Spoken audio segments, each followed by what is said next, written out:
Now let us discuss about osteology of ischium. Ischium is present posto-inferiorly to the hip bone. It has two ends, three surfaces and three borders. It has upper end. Upper end form 2/5 part of the acetabulum. So ischium has two end, upper end, and the lower end. Upper end form 2/5 part of the acetabulum. Ischium has lower end. Lower end form ischial tuberosity. This part is ischial tuberosity. We will discuss ischial tuberosity later. Ischium has three borders and three surfaces. It has anterior border.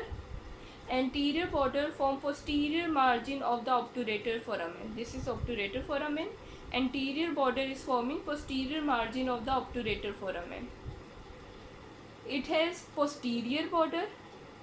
Posterior border continues with the posterior border of the ilium. We have discussed ilium bone. Ilium bone has posterior border over here. So posterior border of ischium continues with the posterior border of the ilium. It includes lower part of the greater sciatic notch. It includes this elevation. This elevation is called ischial spine. And it includes lesser sciatic notch. This part is lesser sciatic notch.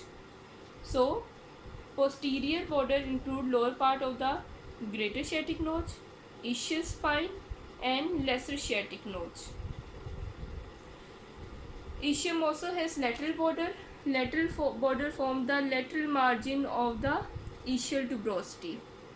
This is lateral border. It forms the lateral margin of the ischial tuberosity. This is lateral border. So ischium has three borders. Anterior border form the posterior margin of the obturator foramen. It has posterior border continue with the posterior border of the ilium. It includes lower part of the greater sciatic notch, ischial spine and lesser sciatic notch. It has lateral border form the lateral margin of the gluteal tuberosity. Ischium has three surfaces: femoral surface, dorsal surface and pelvic surface. First of all, femoral surface. Femoral surface of ischium is present between the anterior border and the lateral border. This is femoral surface. It has dorsal surface. Dorsal surface continues with the gluteal surface of the ilium. So this is dorsal surface that continues with the gluteal surface of ilium. We have already discussed about gluteal surface of ilium. So dorsal surface of the ischium continues with the gluteal surface of the ilium. So this is dorsal surface.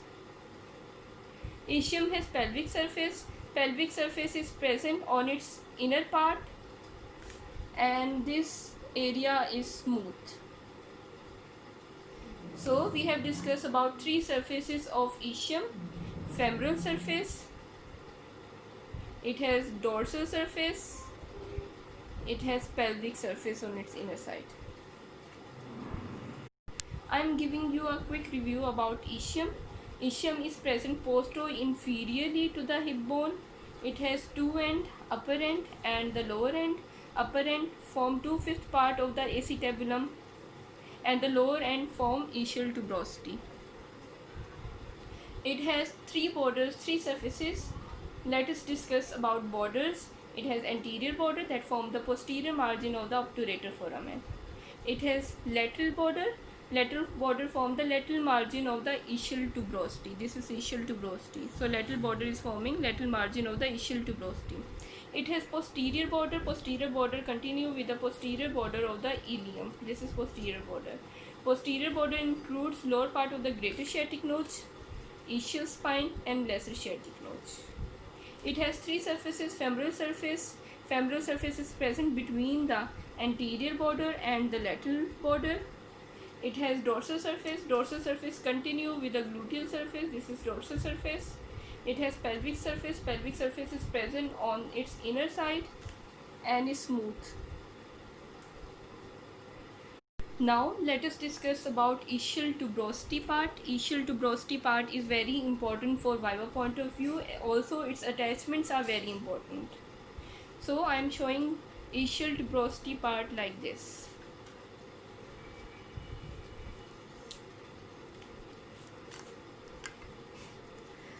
Ischial tuberosity has a transverse ridge. This part is ischial tuberosity. It has a transverse ridge. I am drawing transverse ridge, which divides the ischial tuberosity into upper part and lower part. Upper part further has oblique ridge. I am drawing oblique ridge, which divides the upper part into supralateral area and infromedial area. Again, ischial tuberosity.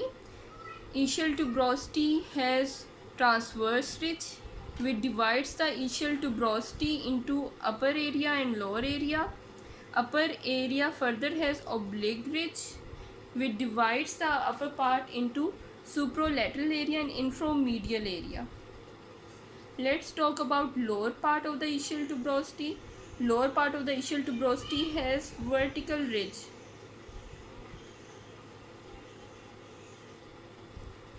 It has vertical ridge which divides the lower part into outer area and inner area. Outer and inner.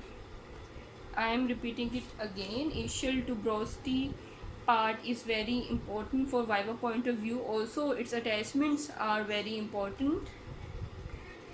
Ischial tuberosity has transverse ridge which divides the ischial tuberosity into upper part and lower part. Upper part has oblique ridge which divides the upper part into supralateral area and infromedial area. Lower part has vertical ridge that divides the lower part into outer area and inner area. This was all about ischial tuberosity. Now let us discuss about ramus of ischium. Ramus of ischium unites with inferior ramus of pubis to form conjoint ischiopubic rami. Conjoint ischiopubic rami has upper border that form the margin of obturator foramen.